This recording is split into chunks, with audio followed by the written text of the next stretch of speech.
নমস্কার। কবিতা দেশলাই কাঠি, কবি সুকান্ত ভট্টাচার্য।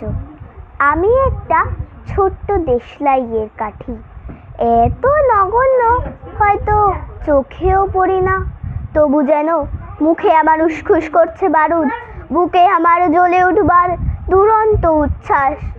আমি একটা দেশলাইয়ের কাঠি।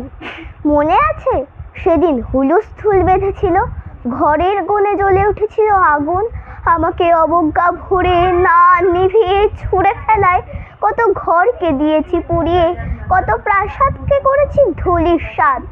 আমি একাই ছোট্ট একটা দেশলাই কাঠি, এমনি বহু নগর বহু রাজ্যকে দিতে পারি ছাড়খাড় করে, তবু অবজ্ঞা করবে আমাদের।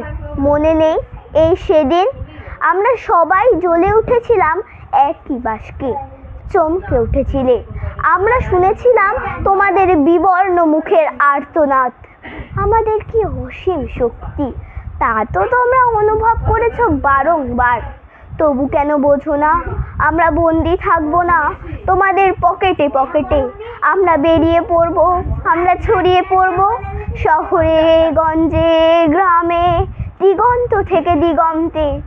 আমরা বারবার জ্বলে নিতান্ত অবহেলায়, তা তো তোমরা জানোই, কিন্তু তোমরা তো জানো না কবে আমরা জ্বলে উঠবো। সবাই শেষবারের মতো নমস্কার।